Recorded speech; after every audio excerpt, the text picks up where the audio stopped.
Very good morning. So, from where have you come? Fatima College. What are you doing? BSc Nursing. Which year? 4th year.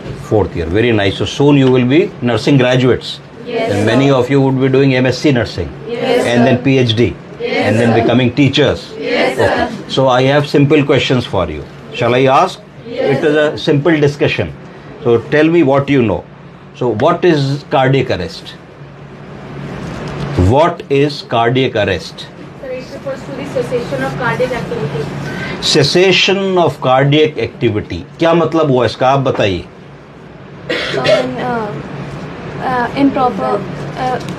Proper oxygen supply नहीं मिलती heart को. Cessation of cardiac activity का मतलब है कि दिल धड़कना बंद हो जाए और व्यक्ति अचेत अवस्था में होकर धड़ाम से गिर जावे तो उसको कार्डियक अरेस्ट कह देते हैं.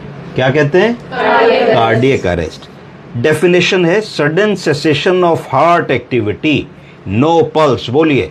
No pulse, no breathing, no breathing, no consciousness. No consciousness. It is a medical emergency. Medical क्या करना होगा?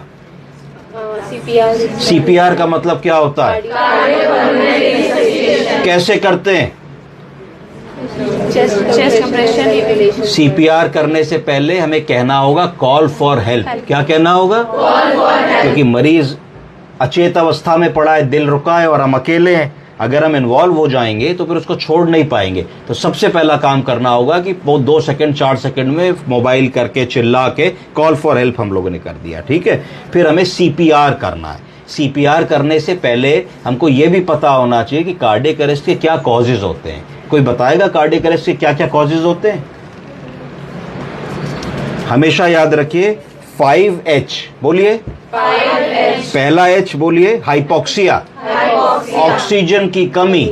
जैसे कोविड-19 में होता था कि SpO2 बहुत कम हुआ 30, 40, 20 तक गया और सीवियर हाइपोक्सिया से हार्ट को ब्लड में ऑक्सीजन नहीं मिली और कार्डियक अरेस्ट हो गया.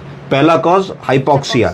दूसरा कॉज हाइपोवोलेमिया. अगर किसी आदमी को चोट लग जाए, एक्सीडेंट हो जाए, हेड इंजरी हो जाए, उसका सारा खून बह जाए तो total volume of circulating fluid कम हो जाएगा और ब्लड प्रेशर कम होने लगेगा. जब ब्लड प्रेशर बहुत ही कम हो जाएगा, हार्ट को पंप करने के लिए कोई फ्लूइड ही नहीं मिलेगा तो भी कार्डियक अरेस्ट हो जाएगा. या बिल्कुल एक्यूट गैस्ट्रोएंटेराइटिस, उल्टी दस्त लग जाए किसी बच्चे को और बिल्कुल हम उसको मैनेज ही ना कर पाए, अस्पताल ही ना आ पाए, उसके शरीर का सारा पानी निकल जाए, उस सिचुएशन को हाइपोवोलेमिया कहते हैं. ठीक है. तीसरा कारण है एसिडोसिस या एल्केलोसिस. बोलिए.